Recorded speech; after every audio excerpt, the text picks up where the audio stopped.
देखो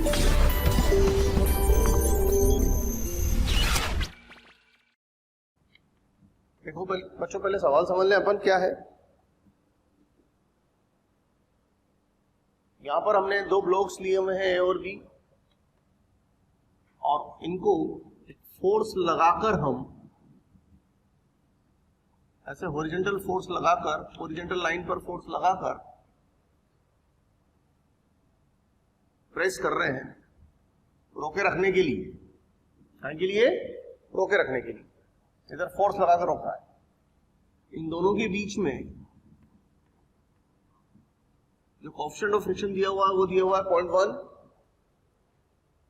और इसके और वॉल के बीच में जो कोएफिशिएंट ऑफ फ्रिक्शन दिया हुआ है वो है 0.15। कोएफिशिएंट ऑफ फ्रिक्शन यानी घर्षण गुणांक। ए का भार 20 न्यूटन दिया हुआ है और बी का भार 100 न्यूटन दिया हुआ है।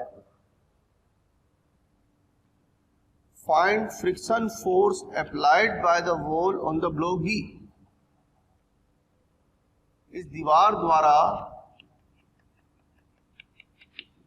ब्लॉक बी की सतह पर जो घर्षण बल आरोपित किया जा रहा है वो अपने को कैलकुलेट करना है। देखो, मैंने बहुत स्टार्टिंग में एक बात आपको बोली थी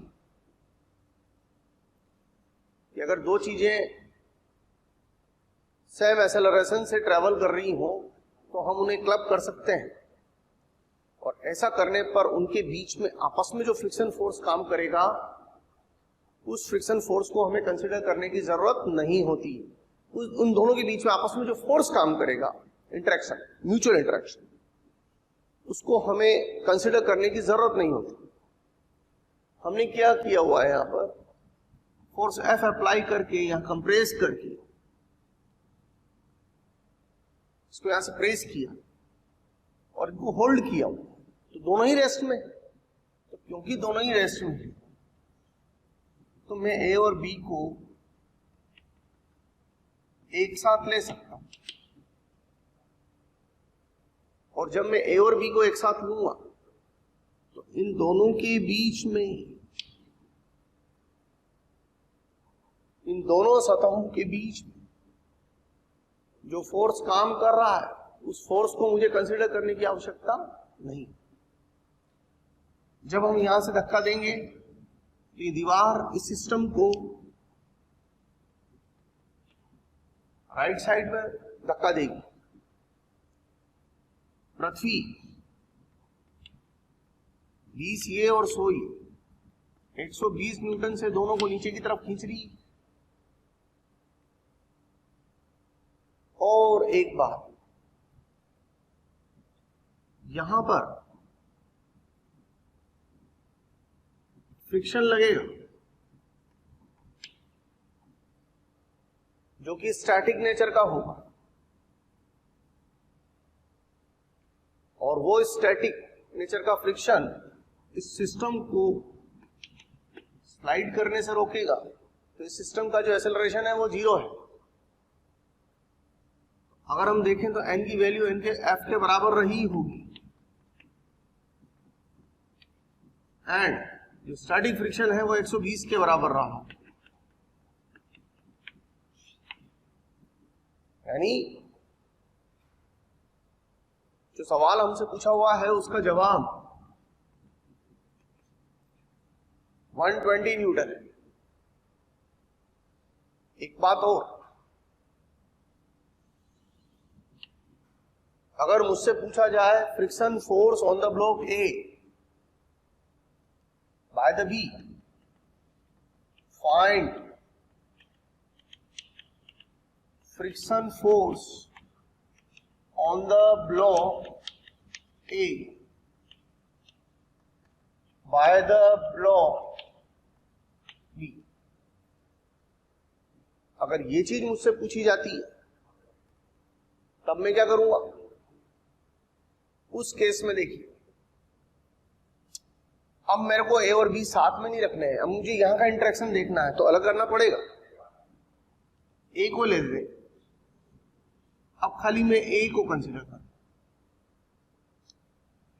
मैंने इधर से पुश किया एफ से, सपोज बी और ए के बीच में हॉरिजॉन्टल लाइन पर जो इंटरेक्शन है वो आर है, ये आर हो गया। पृथ्वी द्वारा ए को 20 न्यूटन के बल से खींचा जा रहा है नीचे की तरफ, परंतु ए स्थिर है, तो यहां पर कोई ना कोई स्टैटिक फ्रिक्शन होगा जिसने इसे रोक रखा है। इसको बैलेंस करने के लिए ऊपर की तरफ कोई फोर्स होगा और वो है स्टैटिक, और वो होगा आंसर हमारा 20 न्यूटन। तो यहां पर अगर क्वेश्चन पूछा जाए ए और बी के बीच में कितना फ्रिक्शन है, तो हमारा जवाब होगा 20 न्यूटन। लेकिन अगर हमसे क्वेश्चन पूछा जाए कि बी की सरफेस और वॉल के बीच में कितना फ्रिक्शन है, तो हमारा जवाब होगा 120 न्यूटन। देखिए बच्चों, मैंने यहां पर दो स्टेटमेंट लिखे हैं। Statement 1, it is easier to pull a body then to push it on a level ground.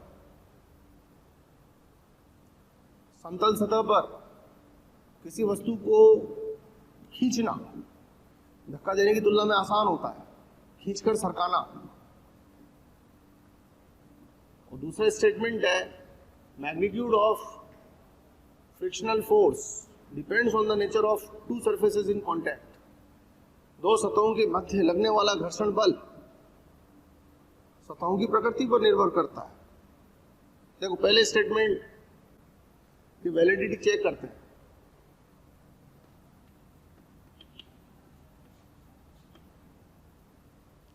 पहला स्टेटमेंट वैलिड है या नहीं, ये देखते हैं। सपोज एक बॉक्स है जिसका मास m है और ये एक ऐसे सरफेस पर रखा है जिसका कोएफिशिएंट ऑफ फ्रिक्शन म्यू है। अब दो बात करिए, एक बार आप इसको पुश करिए हॉरिजॉन्टल लाइन से थीटा एंगल पर, और एक बार आप इसको पुल करिए हॉरिजॉन्टल लाइन से थीटा एंगल पर। वो केस हो गया पुलिंग का, ये केस हो गया पुशिंग का। ये धक्का देने का केस हो गया, खींचने का केस हो गया। वही सतह, सब कुछ वही। अब अगर मैं यहां पर फ्री बॉडी डायग्राम बनाऊं, तो नॉर्मल फोर्स mg इस फोर्स के अगर मैं घटक लूं, ये F cos थीटा, ये F sin theta. F cos theta इस वस्तु को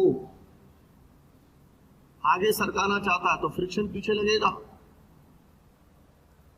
ये फ्रिक्शन। अगर मैं यहां बात करूं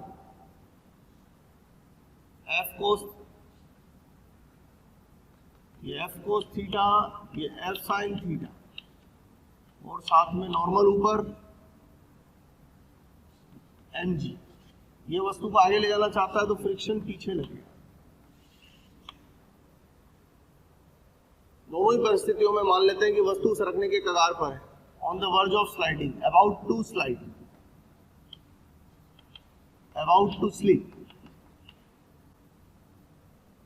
about to slip. About to slip का मतलब फिसलने के कगार पर है, फिसलने ही वाली है, अभी फिसली नहीं है। तो उस स्थिति में फ्रिक्शन अपने चरम पर होगा। FL,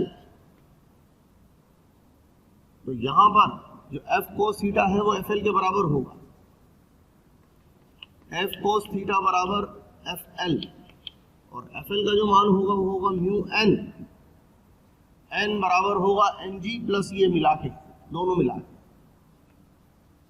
mg प्लस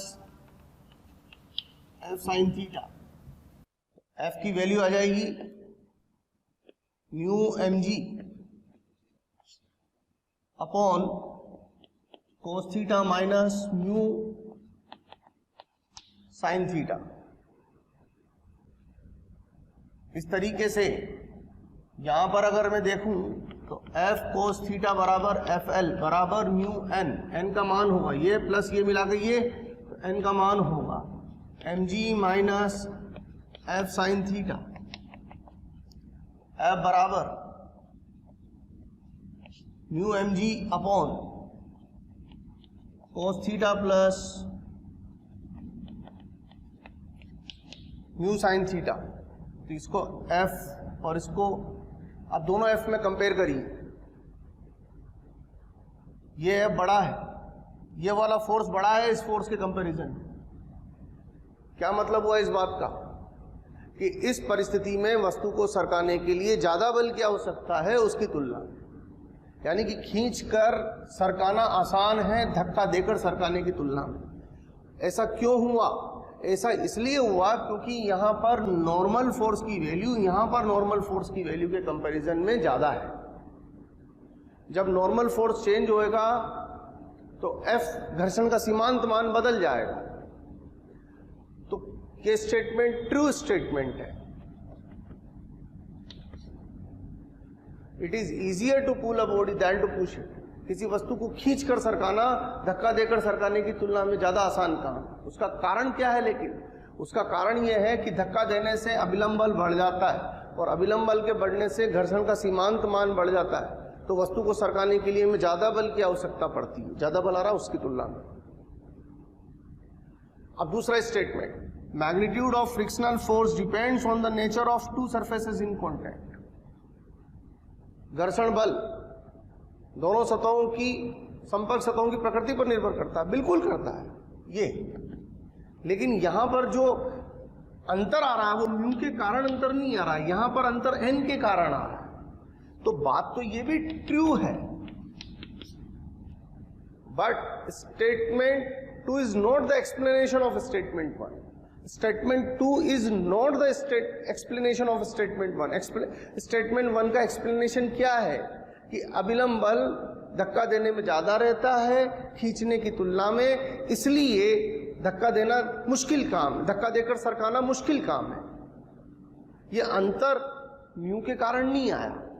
तो ये जो बात है ये म्यू के संबंध में है, इसलिए यहां मुश्किल काम है, यहां आसान काम। ठीक है बच्चों? चलिए बच्चों, जो एक और सिचुएशन में आपके सामने रखा हूं, इसमें एक इंक्लाइंड है और दो ब्लॉक यहां पर रखे इंक्लाइंड प्लेन पर स्टार्टिंग में।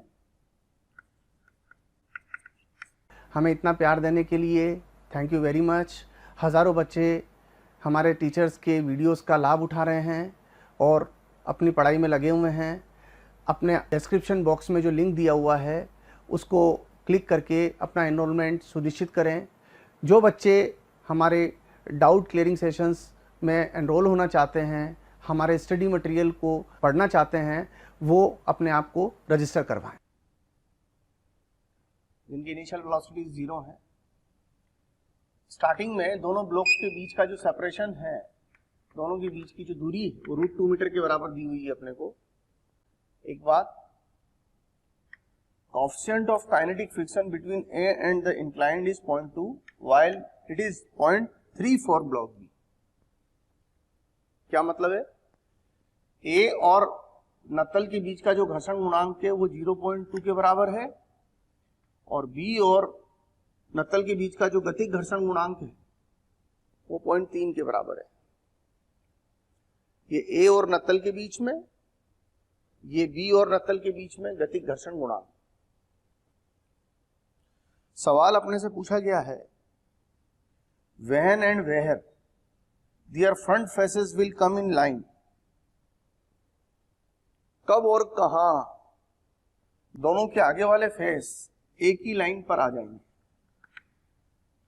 कब और कहां दोनों के आगे वाले फेस एक ही लाइन पर आ जाएंगे। कहां से मतलब यहां से कितनी दूरी पर, कब मतलब यहां के कितनी देर बाद। तो ये सिचुएशन जो है ये t=0 की सिचुएशन है और ये सिचुएशन टाइम t पर है। एक तरीके से अपने को पता लगाना है कि कितने टाइम के बाद ये घटना घटित हुई कि जब दोनों की फेस एक ही लाइन पर आ जाएंगे। ये अपने को कैलकुलेट करना। बच्चों, सबसे पहले तो हम ये पता लगाएं कि ए के पास एक्सेलरेशन कितना और बी के पास एक्सेलरेशन कितना हो। एक्सेलरेशन, रफ इंक्लाइन प्लेन पर एक्सेलरेशन जी sine theta minus mu G cos theta, हम पहले बात कर चुके हैं इस बारे में। तो म्यू की वैल्यू ए के लिए 0.2 है तो 0.2 रखी है, और म्यू की वैल्यू बी के लिए 0.3 है तो मैंने यहां पर 0.3 रखी। ये ए का एक्सेलरेशन आ गया, ये बी का एक्सेलरेशन आ गया। अब बच्चों, इस क्वेश्चन को अगर हम रिलेटिव के मेथड से काम करेंगे तो बहुत आसानी से सोल्व हो जाएगा। रिलेटिव से कैलकुलेट करना आसान कैसे? ये ब्लॉक जब इसको कैच करेगा या इसके बिल्कुल साइड में आएगा, तो यहां देखो, अगर मैं कैमरा इसके ऊपर फिट कर दूं, कैमरा जमीन पर नहीं, कैमरा अगर मैं बी के ऊपर फिट कर दूं, तो जब ये स्थिति होगी तो बी को क्या लगेगा कि ए उसके √2 मीटर नजदीक आ गया। यस और नो? अगर कैमरा हम बी के ऊपर फिट कर दें तो जब ये स्थिति उत्पन्न होगी तो क्या बी को ऐसा लगेगा कि ये इतना चला है? नहीं, बी को क्या लगेगा कि ए उसके पास आ गया, ए उसके यहां आ गया, ये उसकी इस लाइन से आ गया, तो यहां आ गया, इसका मतलब √2 चला। तो ये जो एस रिलेटिव है, एस रिलेटिव का मतलब क्या है यहां पर? इसी displacement of A relative to B, displacement of A relative to B, ये मतलब। अब हमको ये पता है कि ए बी के रेस्पेक्ट में √2 चला है, ए बी के रेस्पेक्ट में √2 चला है, और ए बी के रेस्पेक्ट में 1/√2, इसका इसके रेस्पेक्ट में एक्सेलरेशन, इसको बोलेंगे acceleration of A relative to B. A relative से मेरा मतलब है acceleration of A relative to B. इस वाले कैमरे को, यहां फिक्स कैमरे को इसका एक्सेलरेशन ये दिखाई नहीं देगा, बी पर फिक्स कैमरे को ए का एक्सेलरेशन इसमें से ये घटाना पड़ेगा, तो वो डिफरेंस दिखाई देगा, यानी 1/√2 दिखाई देगा।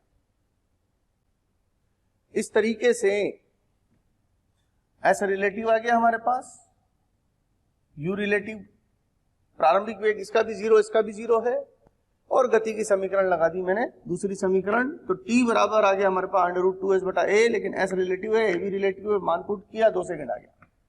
यानी हमें यह पता लग गया कि छोड़े जाने के 2 सेकंड बाद इन दोनों के फ्रंट फेस एक ही लाइन पर होंगे। छोड़े जाने के 2 सेकंड बाद इन दोनों के फ्रंट फेस सेम लाइन पर होंगे।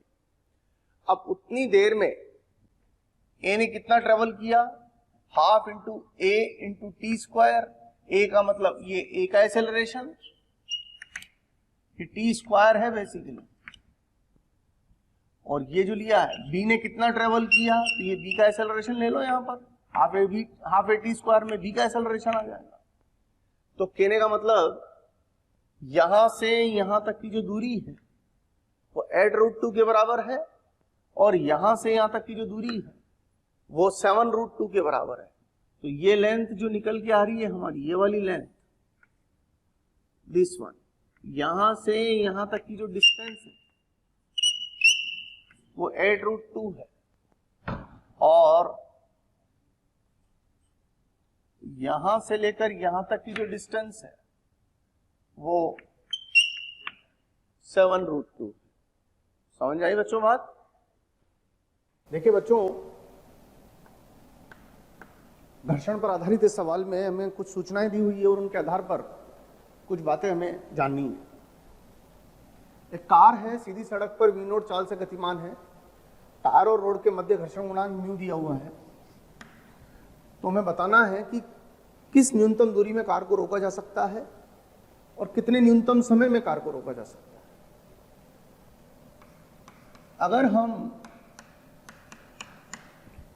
v0 चाल से कार को गतिमान लेते हैं और मान लीजिए कार एस दूरी पर जाकर विरामावस्था में आ जाती है, तो थोड़ी देर के लिए मान ले कार में जो मंदन है उसका मान ए है। मंदन का मतलब क्या है बच्चों? मंदन भी एक प्रकार का त्वरण है। ऐसा त्वरण जो गति के विपरीत दिशा में हो वो मंदन का काम करता है। तो गति की तीसरी समीकरण से अगर हम देखें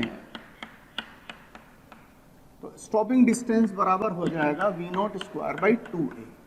ये तो एक जनरल बात हो गई। इसे हम बोलेंगे रुकने से पहले तय दूरी। परंतु उन्होंने रुकने से पहले तय दूरी नहीं पूछी हमारे से, न्यूनतम मान पूछा। तो ये न्यूनतम चाहिए तो एस मिनिमम, तो इसको आपको मैक्सिमम बनाना होगा।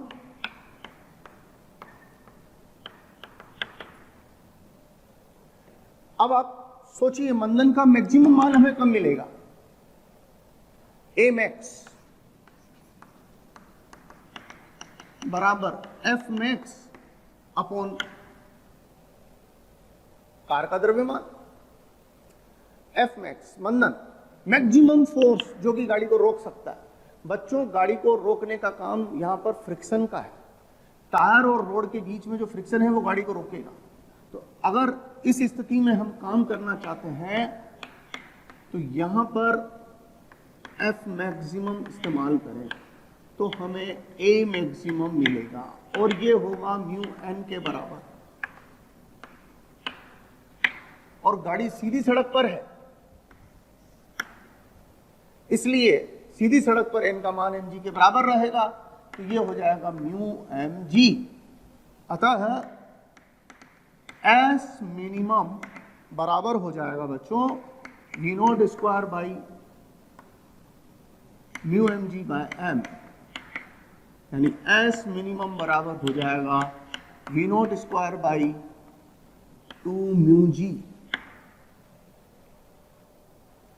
इतनी दूरी तो कार को चलना ही पड़ेगा रुकने से पहले, इससे कम दूरी में कार नहीं रुक पाएगी। एक और अपने से सवाल पूछा हुआ है यहां पर, न्यूनतम समय, मिनिमम टाइम, टी मिनिमम। तो टी मिनिमम होगा v0 बाय ए मैक्सिमम। गति की पहली समीकरण v बराबर, यहां पर गति की पहली समीकरण लिखूंगा तो 0 बराबर v0 माइनस AT, अंतिम वेग 0 माइनस मंदन का, तो टी मिनिमम बराबर v0 बाय ए मैक्सिमम आ गया और ए मैक्सिमम का मान है म्यू जी के बराबर, ये मिनिमम टाइम आ गया। इतना टाइम तो गाड़ी को रुकने में लगेगा ही लगेगा बच्चों, इससे कम टाइम में गाड़ी को नहीं रोका जा सकता। तो अगर आप चाहते हैं कि ब्रेक लगाने पर आपकी गाड़ी जल्दी से जल्दी रुके तो उसके लिए टायर और रोड के बीच का जो घर्षण गुणांक है वो सही होना चाहिए। घिसे हुए टायर होंगे तो गाड़ी को रुकने में वक्त भी ज़्यादा लगेगा और गाड़ी रुकने से पहले चलेगी भी ज़्यादा। और अगर आपके आगे कोई गाड़ी है तो इस बात का मतलब समझ जाइए कि आपके टकराने का खतरा बढ़ जाएगा। तो घिसे हुए टायर से गाड़ी नहीं चलाएं। टायर और रोड के बीच का घर्षण गुणांक अच्छा होना चाहिए, इसके लिए टायर की कंडीशन अच्छी होनी चाहिए। रोड तो सब लोगों के लिए एक जैसी ही है, लेकिन सारी गाड़ियों का और रोड के बीच का घर्षण गुणांक एक जैसा नहीं होता। कारण हर गाड़ी के टायर की कंडीशन अलग अलग है, किसी के टायर ज़्यादा घिसे हुए हैं और किसी के टायर कम घिसे हुए हैं। तो अगर टायर ज़्यादा घिस चुका हो रिस्क नहीं लें। उस स्थिति में आपके ब्रेक लगाने पर गाड़ी रुकती तो है लेकिन दूर जाके रुकती है, ज़्यादा समय लेके रुकती है। ठीक है बच्चों? देखिए बच्चों, यहां पर एक और सिचुएशन मैंने आपके सामने रखी है। आप यहां देखिए, ये वाला सरफेस स्मूथ है और एक के ऊपर एक ब्लॉक रखा हुआ है। तीनों ब्लॉक्स आइडेंटिकल हैं, सबका मास इक्वल है।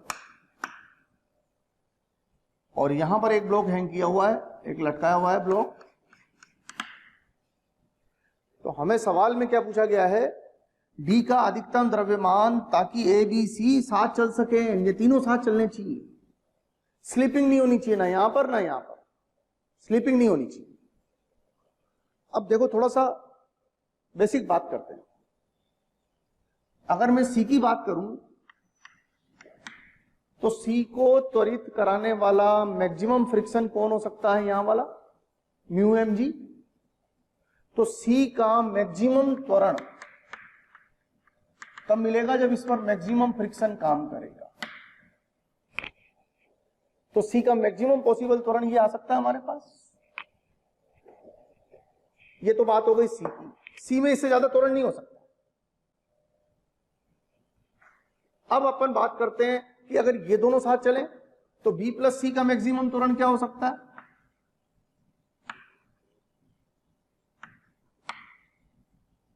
यहां पर मैक्सिमम फ्रिक्शन फोर्स क्या हो सकता है? Mu into 2mg। यहां पर अभिलंब बल 2mg के बराबर होगा।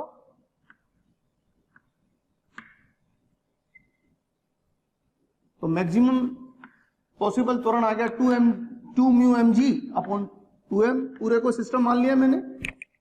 बच्चों, हमारे पास रोज़ डिमांड्स आ रही है कि इस टॉपिक पर वीडियो बनाया जाए, इस टॉपिक को समझाया जाए। बच्चों, मैं आपको एक बात कहना चाहता हूं कि हमारे YouTube चैनल को सब्सक्राइब करें और उस पर जो बेल आइकन है उसको प्रेस करें, ताकि जो भी नोटिफिकेशन है वो आपके मोबाइल पर आ सके।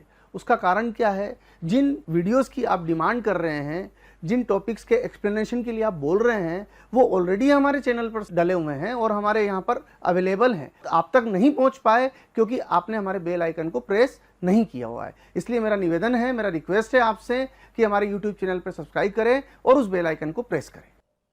वही मान आ रहा है अपने पास। क्या मतलब हुआ इस बात का? कि ये निकाय में अगर आप चाहते हैं कि यहां स्लिपिंग या यहां स्लिपिंग ना हो, तो उसके लिए यहां मैक्सिमम पॉसिबल त्वरण म्यू एम जी के बराबर रहना चाहिए। उससे ज्यादा त्वरण पर अगर आप चले जाएंगे, ज्यादा भार लटका देंगे तो ज्यादा त्वरण आएगा, फिर यहां स्लिपिंग स्टार्ट हो जाएगी। तो इस सिस्टम को हम मैक्सिमम एक्सेलरेशन म्यू जी दे सकते हैं। यानी यदि A greater than mu G हो गया तो ABC का साथ चलना मुश्किल, नहीं चल पाएगा दी गई परिस्थितियों में। अब रहा सवाल त्वरण कितना। तो अगर ये तीनों एक साथ चल रहे हैं तो पूरा एक ही द्रव्यमान हो गया हमारे लिए, और ये अगर पूरा एक ही द्रव्यमान हो गया तो टोटल मास कितना हो गया बच्चों? 3m। और आपको याद है कि यहां अगर मैं 3m लूं और यहां अगर मैं द्रव्यमान D लूं और त्वरण A हो, तो A बराबर आ जाएगा इसका भार अपॉन टोटल द्रव्यमान। ये अपन पहले कैलकुलेट कर चुके हैं। A का मान निकालना आता है आपको इस परिस्थिति में। अगर इस सिचुएशन में आप A का मान निकालेंगे तो ये मान आएगा। ये मैं बता चुका हूं आपको कि इस सिस्टम के लिए A का मान कैसे निकाला जाएगा। सिंपल है, तनाव को T मान लें, इसका भार D मान लें, तो ये dg, इसका त्वरण है। एक इक्वेशन बन जाएगी d इंटू जी माइनस टी बराबर d इंटू ए, और यहाँ हो जाएगा T बराबर 3m इंटू ए। सोल्व करेंगे तो D का मान ही आ जाएगा आपके पास। बट A का मैक्सिमम पॉसिबल मान अपने को पता है। A का मैक्सिमम पॉसिबल मान क्या है? Mu G. तो यहां म्यू जी पुट करो तो D की वैल्यू आ गई। तो ये D की कौन सी वैल्यू है? ये D की मैक्सिमम वैल्यू है। इससे ज्यादा द्रव्यमान होने पर यहां और यहां इससे ज्यादा द्रव्यमान पर स्लिपिंग स्टार्ट हो जाएगी। हम स्लिपिंग नहीं चाहते, तो इसके लिए D का मैक्सिमम पॉसिबल वैल्यू ये है। D इतना या इससे कम होना चाहिए।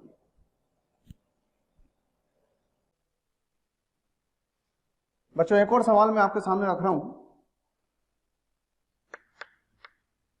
इस सवाल में एक नत्तल है और नत्तल के शीर्ष को हमने x बराबर 0 बोला हुआ है, और यहां से हमने एक वस्तु को छोड़ा,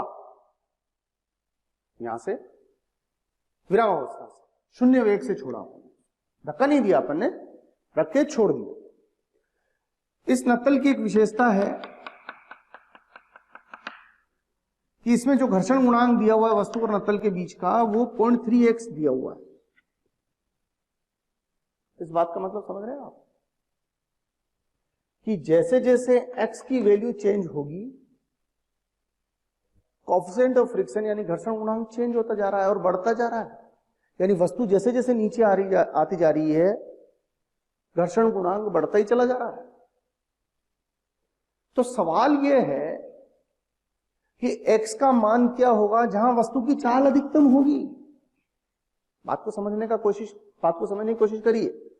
x का मान क्या होगा जहां वस्तु की चाल अधिकतम होगी, वो x की क्या वैल्यू होगी जहां मैक्सिमम स्पीड एक्वायर करेगी वस्तु, ये अपने को कैलकुलेट करना।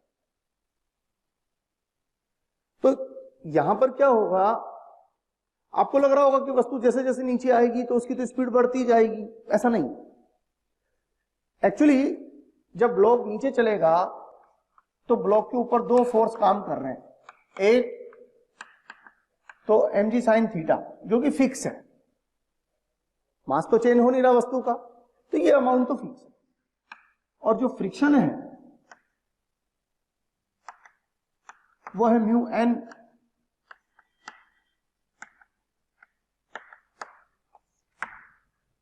वो है mu M G cos theta. लेकिन जैसा कि आप समझ पा रहे हैं म्यू तो चेंज होता जा रहा है, यानी ये वैल्यू जो है ना ये बढ़ती जा रही है। तो शुरुआत में तो ये चीज छोटी है और बाद में ये चीज बड़ी है। तो जब तक ये चीज छोटी रहेगी तो ये भारी पड़ेगा इसके ऊपर, तो नीचे वाला बल ज्यादा है। जब तक नीचे वाला बल ज्यादा है वस्तु की स्पीड बढ़ती रहेगी, उसकी स्पीड में इजाफा होता रहेगा। एक पल ऐसा आएगा जहां आकर ए का मान 0 हो जाएगा तात्क्षणिक रूप से। वो स्थिति में ये दोनों आपस में बराबर हो जाएंगे। इसके बाद अगर ये वस्तु और आगे जाती है तो ये भारी पड़ जाएगा इसके ऊपर, और जैसे ही ये भारी पड़ेगा इसके ऊपर इसकी गति मंदित गति चालू हो जाएगी। कहने का मतलब क्या है कि जिस पॉइंट पर आकर ए का मान 0 हुआ तो यहां v मैक्सिमम है, यहां v 0 है, यहां से यहां तक की गति त्वरित गति है, यानी नीचे वाला बल भारी पड़ रहा है ऊपर वाले बल के, और इसके आगे की गति मंदित गति है। इससे आगे निकलते ही भारी पड़ जाएगा इसके ऊपर, और ये धीरे धीरे इसकी स्पीड को कम करने का काम करेगा, यानी कि अल्टीमेटली वस्तु नीचे कहीं आकर रुक जाएगी बीच में। अब वो बिल्कुल नीचे पहुंच जाएगी नहीं पहुंचेगी वो इस बात पर डिपेंड करता है कि नत्तल कितनी लंबाई का है। हमें मान के चल रहे हैं कि नत्तल सफिशिएंट लंबाई का है, फुल लंबाई का है, तो फिर कहीं आकर वो रुक जाएगी। तो यहां से यहां तक की जो गति होगी वो मंदित गति होगी। जिस पॉइंट पर वस्तु का त्वरण 0 हो जाएगा वहां पर त्वरण की दिशा बदलेगी। यहां से यहां तक त्वरण की दिशा नीचे की तरफ है, यहां से यहां तक त्वरण की दिशा ऊपर की तरफ है। गति की दिशा नहीं बदलेगी, गति की दिशा तो सदैव एक जैसी रहेगी। गति की दिशा यहां से शुरू हुई गति और यहां तक होगी। अगर हमसे सवाल पूछा जाए कहां जाकर रुकेगा तो ये लेंथ पूरी निकालनी पड़ेगी अपने। लेकिन उन्होंने सवाल में हमसे क्या पूछा है, वस्तु की चाल अधिकतम कितनी हो, कहां पर होगी, x के किस मान के लिए, तो यहां तक का मान निकालना है। तो ये वो बिंदु है जहां पर घर्षण और नीचे का बल बराबर हो गया। बराबर करके देख लिया तो x का मान 2.5 मीटर आ गया, यानी कि शुरुआत से लेकर 2.5 मीटर तक तो वस्तु की स्पीड बढ़ेगी, लेकिन उसके बाद फिर वस्तु की स्पीड घटना चालू हो जाएगी और अंततः वो कहीं जाकर रुक जाएगी। समझ में आई बात?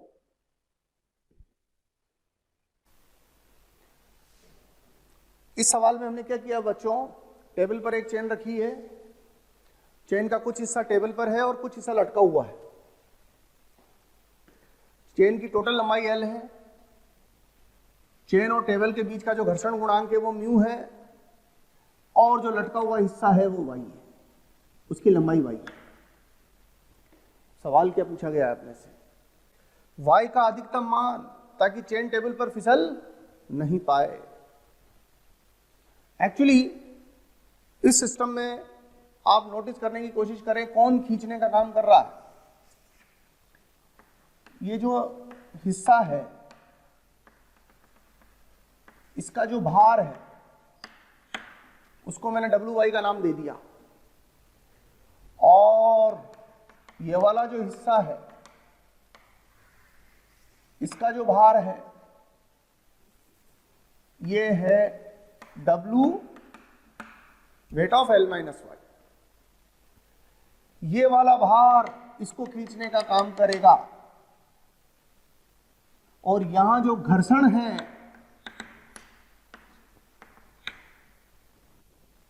वो इसको रोकने का काम करेगा। यहां जो घर्षण होगा उसका चरम मान n पर निर्भर करेगा और n का मान इसके बराबर होगा। तो जब चेन फिसलने के कगार पर होगी, जब चेन फिसलने के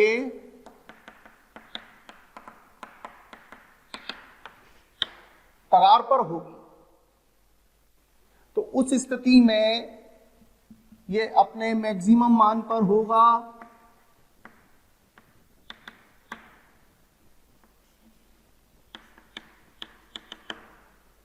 ये वाला द्रव्यमान जब टेबल पर है तो उसके लिए घर्षण मैक्सिमम होगा और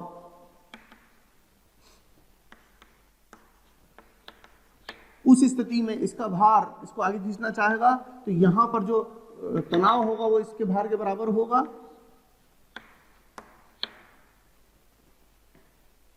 T का मान इस पॉइंट पर जो टेंशन होगा वो टेंशन ही तो इसको खींचने का काम करेगा और वो इसके वेट के बराबर होगा। फिसलने के कगार पर होगी, यानी फिसली नहीं है, त्वरण अभी भी शून्य है। तो इस स्थिति में ये और ये बराबर हो जाएंगे आपस में।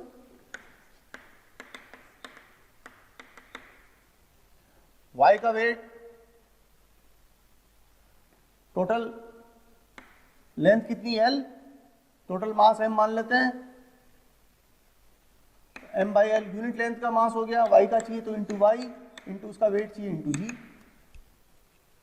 F x mu N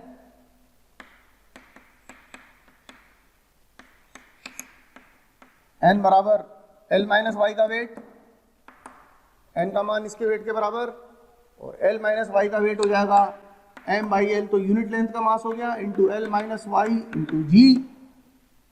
m by L से m बाई कैंसिल, g से g कैंसिल, तो y equal to mu into L minus Y, तो y equal to mu L upon 1 plus mu. ये कौन सा y आया है, y मैक्स। इससे ज्यादा y का मान अगर हुआ तो फिर घर्षण चेन को फिसलने से रोक नहीं पाएगा। y का मान अगर इससे कम रखोगे तो घर्षण चेन को फिसलने से रोकने में सक्षम रहेगा।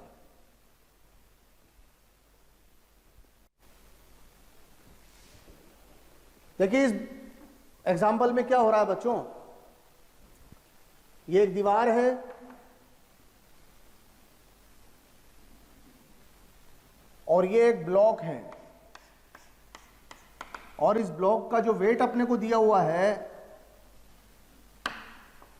वो W है। 12 न्यूटन का फोर्स लगाकर हम इस ब्लॉक को रोकने की कोशिश कर रहे हैं। रुक पाएगा या नहीं रुक पाएगा वो एक अलग इशू है। बच्चों, अगर आपको हमारे वीडियोस पसंद आते हैं, आपको हमारा पढ़ाया हुआ समझ आता है, तो आप हमारे वीडियोस को लाइक करें, शेयर करें। इससे आपको भी बेनिफिट होगा और साथ में ज़रूरतमंद स्टूडेंट्स तक हमारी बात पहुंच पाएगी। बच्चों, आपका जो प्यार स्नेह हमें मिलता है, उससे हमें मोटिवेशन मिलता है, वो हमारे लिए बूस्टर डोज का काम करती है और हम चाहते हैं कि इसी तरह आपका प्यार मोहब्बत हमें मिलती रहे ताकि हम इसी एनर्जी के साथ बराबर लगे रहें। 12 न्यूटन का फोर्स लगाकर हम इस ब्लॉक को फिसलने से रोकने की कोशिश कर रहे हैं और यहां पर जो कोएफिशिएंट ऑफ फ्रिक्शन है वो 0.6 है। इन सारी परिस्थितियों में अपने को देखना यह है, ब्लॉक का वेट 5 न्यूटन दिया हुआ है, कि वॉल द्वारा यानी दीवार द्वारा ब्लॉक पर कितना बल आरोपित हुआ होगा। दीवार ने ब्लॉक के ऊपर कितना फोर्स अप्लाई किया होगा ये अपने को देखना है। देखिए बड़ा इंटरेस्टिंग क्वेश्चन है। अब इसके सॉल्यूशन पर चलते हैं। सबसे पहले ये देखिए कौन है जो ब्लॉक को खिसकाने की कोशिश कर रहा है, और वो है ब्लॉक का वेट। ब्लॉक का वेट इसको खींच के नीचे लाना चाहता है। अब फ्रिक्शन की क्षमता देख लेते हैं कि फ्रिक्शन रोक पाएगा या नहीं रोक पाएगा। फ्रिक्शन रोकने की कोशिश तो कर सकता है, लेकिन रोक पाएगा ये कोई सर्टेन तो होता नहीं, निश्चित तो होता नहीं। फिर कैसे चेक करते हैं? क्या तरीका बताया था मैंने आपको? खींचने वाले बल की तुलना एफ मैक्सिमम से करिए। तो अगर मैं इसका फ्री बॉडी डायग्राम बनाऊं तो यहां पर मैंने फोर्स लगाया 12 का, सपोज इधर से बल मिला N अभिलंब बल, ये N न्यूटन का है बच्चों, ये L अभिलंब बल का है ना, ये यूनिट है, ये फोर्स है। और यहां पर इसका वेट है 5 न्यूटन का, और घर्षण इसको रोकने की कोशिश करेगा। माना घर्षण F है, रोक पाएगा या फिसलेगा पहले चेक कर लीजिए। आप अपने मन से नहीं कह सकते कि रुका हुआ होगा, या आप अपने मन से नहीं कह सकते कि फिसलेगा। रुक भी सकता है, फिसल भी सकता है, डिपेंड करता है खींचने वाला एफ मैक्सिमम पर भारी पड़ रहा है या उसके कंपैरिजन में छोटा है। तो सबसे पहले एफ का मैक्सिमम मान चेक करिए।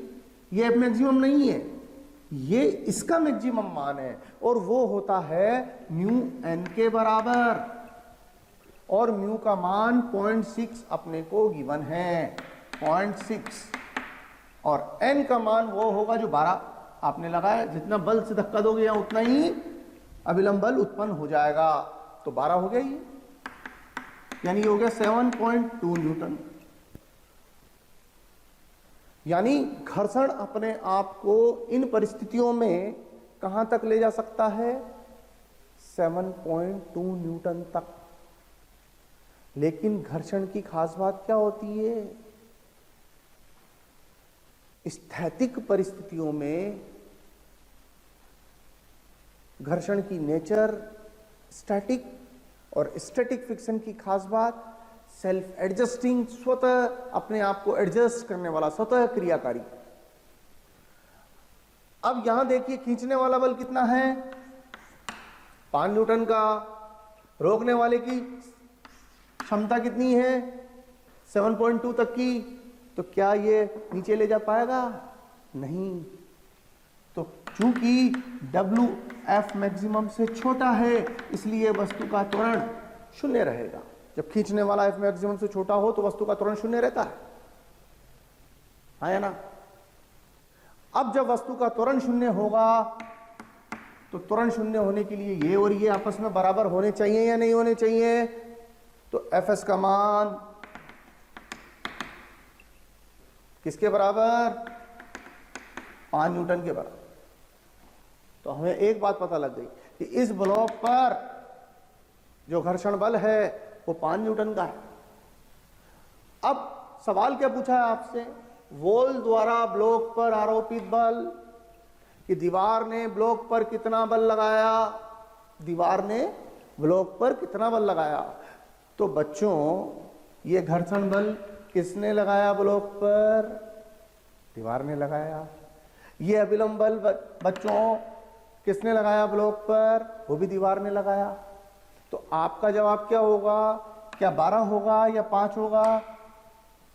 बोले एन भी दीवार ने लगाया, एफ भी दीवार ने लगाया, तो दोनों ही दीवार ने लगाए, तो दोनों का रिजल्टेंट निकालना पड़ेगा ना अपने को। तो फिर उस स्थिति में क्या करना पड़ेगा अपने को? एक फ्री बॉडी डायग्राम बना लो। दीवार ने ब्लॉक पर एक बल तो लगाया 12 न्यूटन का, और एक बल लगाया 5 न्यूटन का, तो इनका रिजल्टेंट कितना आ जाएगा? 5 और 12 का 13 न्यूटन, जिसे हम कॉन्टैक्ट फोर्स कहते हैं, संपर्क बल। ये तो फ्रिक्शन हो गया, ये एन हो गया, और इन दोनों के रिजल्टेंट को हम संपर्क बल कहते हैं, कॉन्टैक्ट फोर्स कहते हैं। समझ में आई बात? तो आंसर हो जाएगा 13 न्यूटन। क्लियर? देखो बच्चों, एक बड़ा कॉमन सवाल है और बहुत इंपॉर्टेंट सवाल है। कई एग्जाम्स में इसके ऊपर क्वेश्चन पूछा जा चुका है। सवाल क्या है, मैं पहले सवाल समझा देता हूँ आपको। सॉल्यूशन समझने के लिए सवाल समझ में आना बहुत ज़रूरी होता है। क्या हमारे पास दो आइडेंटिकल इंक्लाइंड प्लेन्स हैं, आइडेंटिकल, दोनों का स्लोप सेम है और दोनों की हाइट भी सेम है, बट फर्क ये है ये स्मूथ है, ये रफ है। यहां से यहां तक बॉडी को फिसल कर आने में T1 टाइम लग रहा है और यहां से यहां तक बॉडी को फिसल कर आने में T2 टाइम लग रहा है। क्लियर? और एक रिलेशन दिया हुआ है कि खुरदरे नत्तल पर बॉडी को फिसल कर आने में जो समय लगा वो चिकने नत्तल पर फिसल कर लगे समय की तुलना में n गुना है। बॉडी वस्तु जब खुरदरे नत्तल पर फिसल कर नीचे आती है तो वो चिकने नत्तल की तुलना में n गुना समय लेती है। और समय दिया हुआ है, मतलब यानी संबंध दिया हुआ है हमको T2 बराबर n इंटू T1। तो अपने को बताना है कि वस्तु और खुरदरे नत्तल के बीच में जो घर्षण गुणांक है वो कितना रहा होगा। तो अब सॉल्यूशन समझते हैं इसका। चिकने नत्तल पर त्वरण होता है G sin थीटा, तो T1 का मान हो गया √2s अपॉन s, मतलब इसकी लंबाई, जो इसकी लंबाई वही इसकी लंबाई, G sin थीटा। खुरदरे नत्तल पर A का मान होगा G sin theta minus mu G cos theta. इसलिए T2 बराबर हो गया √2s upon G sin theta minus mu G cos theta. ये जो T का मान मैंने लिखा है ये काइनेमेटिक्स के आधार पर लिखा है। गति की दूसरी समीकरण से s बराबर ut plus half at square, प्रारंभिक वेग 0 है, विरामावस्था से फिसल कर नीचे आए दोनों के दोनों। s बराबर ut plus half at square में अगर u को 0 कर देंगे तो t बराबर √2s बटा a आ जाएगा हमारे पास। काइनेमेटिक्स में पढ़ा हुआ है अपन ने। अब दोनों को सरल करें, दोनों को सरल करेंगे तो हमारे पास संबंध बनेगा, इसको लिख सकता हूं मैं √2s बटा g इंटू, इसमें से साइन थीटा कॉमन ले लूं,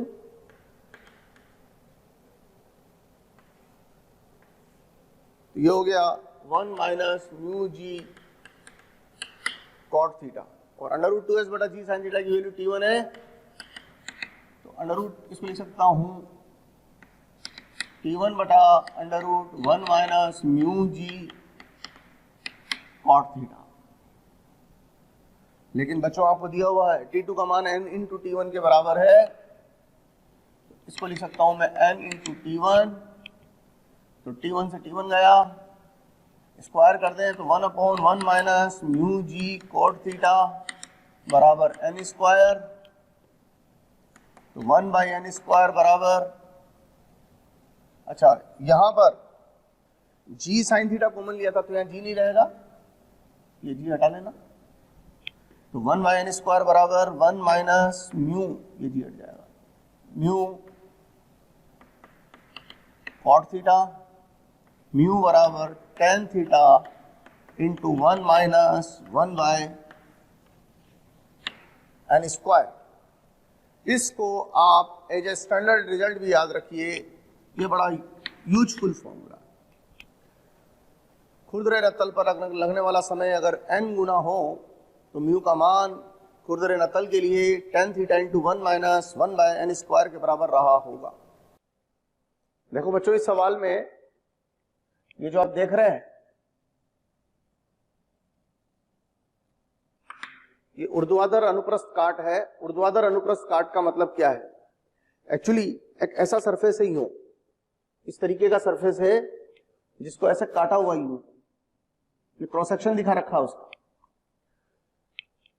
और ब्लॉक और इस सतह के बीच जो घर्षण गुणांक है वो 0.5 के बराबर दिया हुआ है, और इसकी जो इक्वेशन है इस ऊर्ध्वाधर अनुप्रस्थ काट की, वो दे रखी है अपने को y इक्वल टू x³/6। बच्चों सवाल ये पूछा है कि ब्लॉक को बिना फिसले किस अधिकतम ऊंचाई पर रखा जा सकता है। ब्लॉक को बिना फिसले किस अधिकतम ऊंचाई पर रखा जा सकता है। पहले सवाल का अर्थ समझ लें। इस ब्लॉक को मैं जितना ज्यादा अधिक ऊंचाई पर रखूंगा स्लोप उतना ही ज्यादा मिलेगा इसको। आप समझिए कि एक ऊर्ध्वाधर तल, एक नत्तल ऐसा हो और एक नत्तल ऐसा हो। ब्लॉक को एक रफ सरफेस है दोनों, ये भी रफ ये भी रफ। तो मुझे आप ये समझाएं कि कौन से नत्तल पर ब्लॉक के फिसलने के चांसेस ज्यादा होंगे, इस पर या इस पर। फिसलने की टेंडेंसी ज्यादा कहां रहेगी? ऑब्वियसली इस पर, क्योंकि यहां पर स्लोप ज्यादा है, यहां स्लोप कम है। क्षैतिज रेखा के साथ कोण ज्यादा बन रहा है यहां पर। क्या तात्पर्य है इस बात का? क्योंकि जैसे जैसे हम ऊपर की तरफ बढ़ रहे हैं वैसे वैसे स्लोप बढ़ता चला जा रहा है। स्लोप बढ़ता चला जा रहा है तो ब्लॉक में फिसलने की टेंडेंसी बढ़ती चली जाएगी। एक पोजीशन ऐसी आएगी जहां पर ब्लॉक फिसलने के कगार पर होगा, और अगर हम उससे भी ऊपर चले जाएं, उससे भी ऊपर निकल जाएं, तो फिर उस स्थिति में ब्लॉक फिसलना चालू कर देगा। तो क्या तात्पर्य है? हमें वो पॉइंट पता लगाना है जहां पर ब्लॉक फिसलने के कगार पर होगा। तो कैसे कैलकुलेट करेंगे अपन उस चीज को, वो समझिए।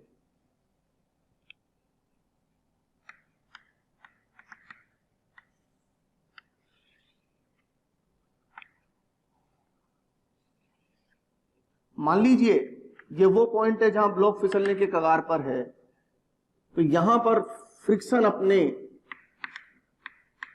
चरम पर होगा, और अगर मैं यहां पर स्पर्श रेखा डालता हूं और ये क्षैतिज के साथ थीटा कोण बनाती है, तो इस रेखा का ढाल और तो mg तो इस तरीके से लगेगा ऊर्ध्वाधर रेखा पर, और स्पर्श रेखा और स्पर्श रेखा के अनुदिश इसके जो घटक होंगे वो स्पर्श रेखा के लंबवत तो हो गया mg cos थीटा, और स्पर्श रेखा के अनुदिश हो गया mg sin थीटा।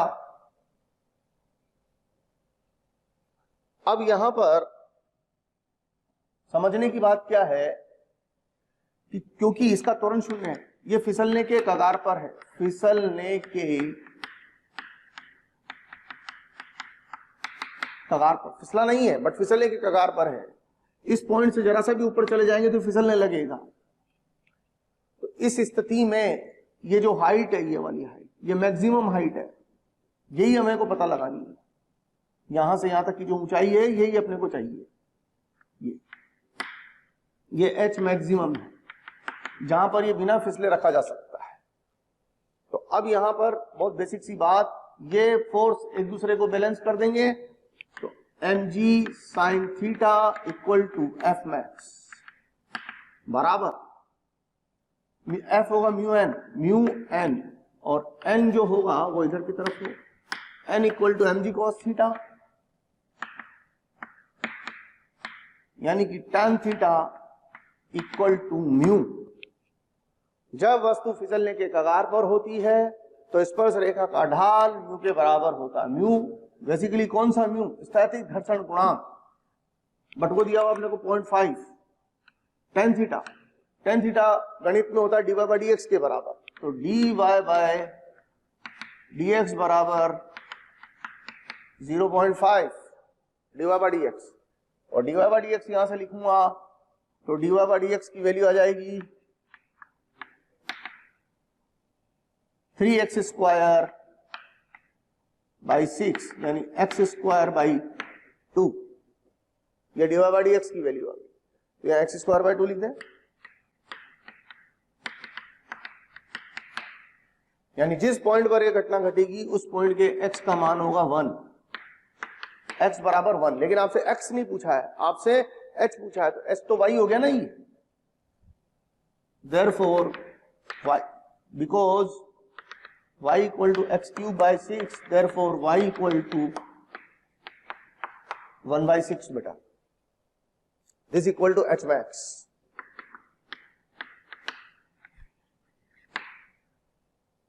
यानी कि अगर हम क्षैतिज में देखें तो 1 मीटर दूर, वो बिंदु जो यहां से 1 मीटर दूर है, यानी ये वाली जो दूरी है, ये वाली दूरी, ये 1 मीटर है, और ये वाली जो दूरी है ये 1/6 मीटर है। तो 1/6 मीटर की ऊंचाई पर जाकर अगर हम ब्लॉक को रखेंगे तो वो फिसलने के कगार पर होगा, लेकिन अगर हम उससे थोड़ा ऊपर जाके रखेंगे तो फिर ये फिसलने लगेगा, फिर ये रुक नहीं सकता, स्टेशनरी नहीं रह सकता, रुका हुआ नहीं रह सकता।